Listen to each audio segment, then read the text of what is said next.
Return of the Dungeon, Prisoner of the Gods. Chapter 1. Say goodbye to innocence. Qinsu, who came back from the dungeon, is no longer the innocent girl.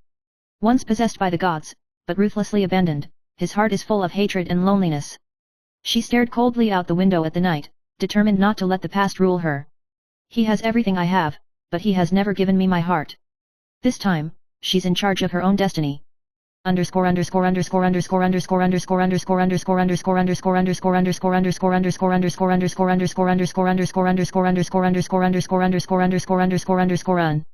Chapter 2, The Broken Oath. Qinsu returned to the academy and became a special instructor, responsible for teaching students shadow control techniques. Among the students, the most special is Ling Yan, a calm and witty young man who has respect for Qinsu, but is also full of curiosity. The relationship between the two is not only a teacher-student ceremony, but also full of dark tides.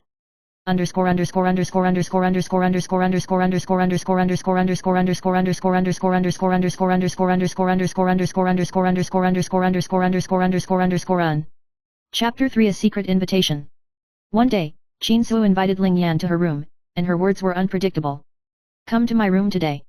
Ling Yan was stunned for a moment, and replied half-jokingly, Teacher, is this also part of learning? Qinsu's eyes were like ice blades, of course.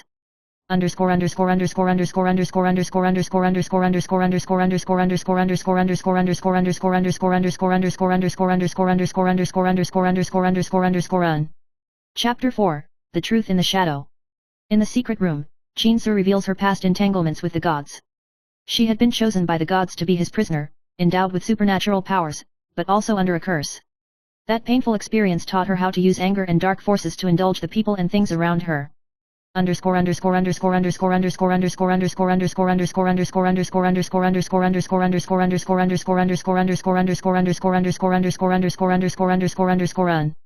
Chapter 5, Temptation in the Fog.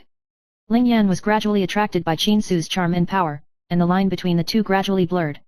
However, Qinsu's heart is still full of contradictions. She longs to love and be loved, but at the same time, she also wants to use her power to control everything. Every interaction is a psychological pull war.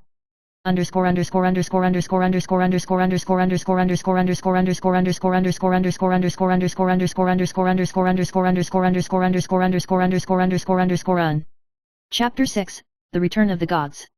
Just as the relationship between Qinsu and Ling Yan was getting closer and closer, the god who had abandoned her in the past, Luoling, appeared in the world with the power of the gods. His return broke the balance that Qinsu had just established, and also opened the prelude to a larger conspiracy.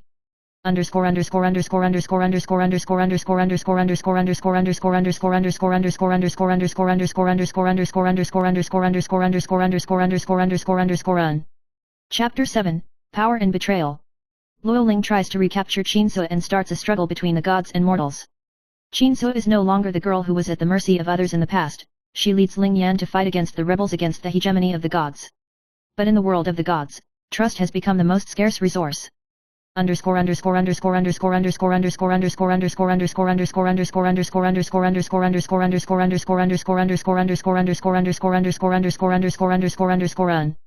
Chapter 8, The Scarlet Oath.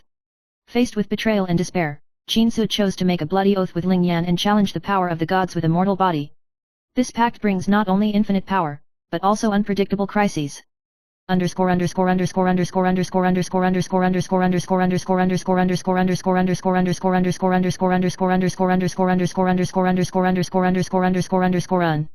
Chapter 9, The Feast of Darkness. The power of the oath erupted, and Qinsu and Ling Yan set off a dark storm on the battlefield between the gods and humans. Her anger became a lethal weapon, but it also gradually consumed her heart. In the intertwining of darkness and light, who is the real victor?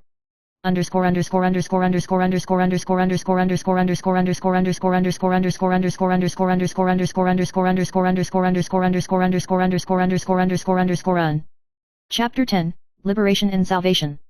After countless life and death confrontations, Qinsu finally found the power of redemption in his heart.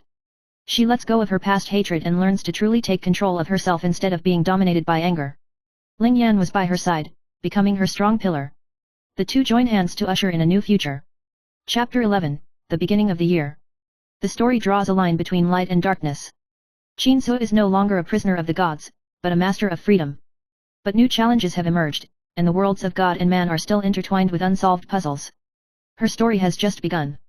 Chapter 12, The Hidden Rift. The power brought by Qin Su and Ling Yan's blood-colored oath was far beyond imagination, but it also planted a subtle rift between the two. In the dead of night, Qin Su would always feel a darkness stirring in her heart, like a curse left by that god Luoling, always reminding her of her vulnerability. Ling Yan saw it in his eyes, but he was powerless to change it, so he could only guard it silently.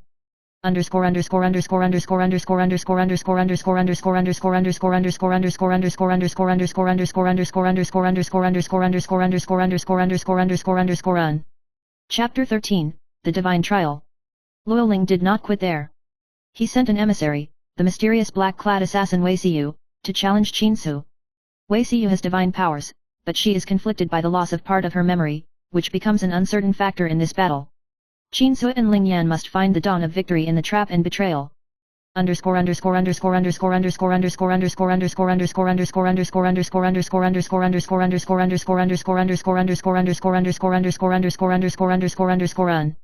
Chapter 14, Wei Xiyu's Choice.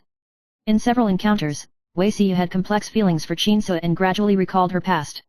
She used to be Luoling's most loyal subordinate, but because of her love for Qin Su's strength and free will, she began to question the god's orders. This emotional struggle becomes a new turning point in the story.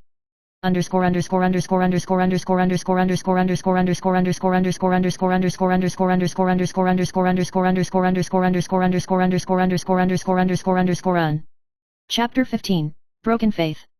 Luoling's true purpose is gradually revealed.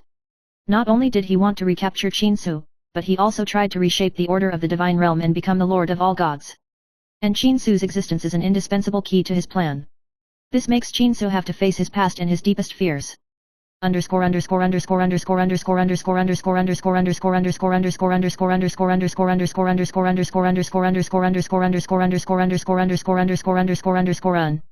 Chapter 16, The Light in the Darkness. Under the oppression of darkness, Qin Su realized that only by truly accepting all his light and shadow could he transcend the shackles of the gods. Ling Yan became her greatest source of strength. Hand in hand, the two are no longer teachers and students, no longer pawns controlled by the gods, but autonomous warriors.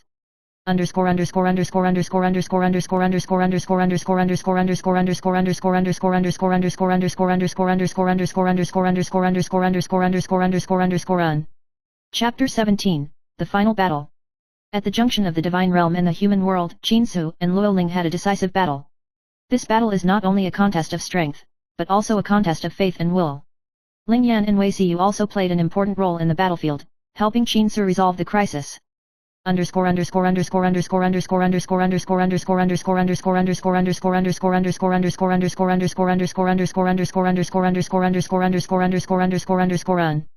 Chapter 18, A New Legend.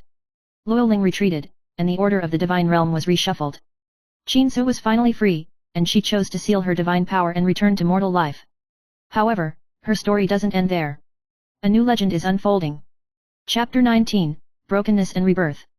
After Luoling was defeated and retreated, the power of the god realm fell into chaos.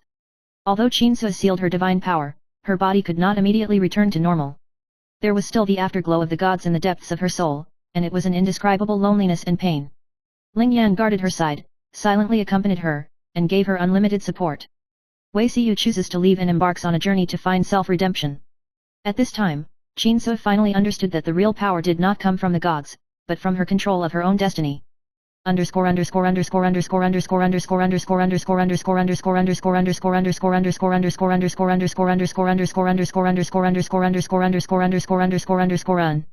Chapter 20, The Dawn of Freedom.